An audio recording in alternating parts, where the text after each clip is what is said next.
আসসালামু আলাইকুম রহমতুল্লাহ। প্রিয় দর্শক মণ্ডলী, দেশ ও দেশের বাইরে থেকে এই মুহূর্তে যারা বিসমিল্লাহ হাকিমি দাওয়াখানার সঙ্গে আছেন তাদের সকলকেই সালাম এবং আন্তরিক মোবারকবাদ জানিয়ে আজ আমি চমৎকার একটি প্রোডাক্ট নিয়ে হাজির হয়েছি, কবিরাজ মানসুরুল হক। প্রিয় দর্শক মণ্ডলী, তাহলে চলুন সেই প্রোডাক্টটি কি এবং কি ঔষধি গুণ রয়েছে সেই প্রোডাক্টের মধ্যে সেই সম্পর্কে আমরা সংক্ষিপ্তভাবে একটু জেনে নিই। দর্শক মণ্ডলী, এই হচ্ছে সেই প্রোডাক্টটি। অবশ্যই আপনারা বুঝতে পারছেন, আমাদের অত্যন্ত সুপরিচিত একটি দেশীয় ফল তথা আম ফল। দর্শক মণ্ডলী, এই আম যদি কাঁচা হয় তাহলে কাঁচা আম 30-10 আর যদি আম পাকা হয় তাহলে পাকা আম বলকারক, বীর্যবর্ধক, বায়ুপিত্তনাশক এবং পুষ্টিকারক হিসেবে আমাদের দেহে চমৎকার কাজ করে থাকে। দর্শক মণ্ডলী, আর আমের আটি বমি এবং অতিসার নাশক।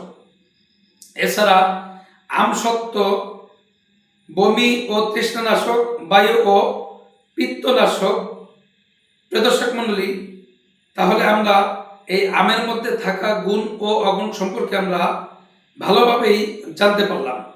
দর্শক মণ্ডলী, তো আমি যেদিকে কথা বলতে চেয়েছি বা বলার জন্য আমি আপনাদের সামনে হাজির হয়েছি, তা হলো এই আমের মধ্যে যেই প্রচুর পরিমাণে পুষ্টিগুণ রয়েছে, এই পুষ্টির অভাবে যখন আমাদের দেহে পুষ্টির অভাব পড়ে যায় বা পুষ্টির ঘাটতি হয়ে যায়, তখন নানাবিধ রোগ আমাদের দেহে আমাদেরকে আক্রান্ত করে থাকে এবং আমরা বিভিন্ন ধরনের রোগে আক্রান্ত হয়ে থাকি।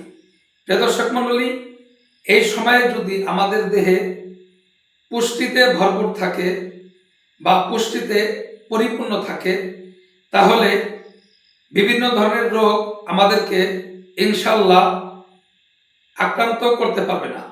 দর্শক মণ্ডলী, তাই আমি আপনাদেরকে বলবো যে এই আমের মধ্যে যে প্রচুর পরিমাণে পুষ্টিগুণ রয়েছে, অবহেলা না করে এই আমের সিজনে প্রচুর পরিমাণে এই আম খাওয়ার জন্য আমি আপনাদেরকে আদেশ করছি।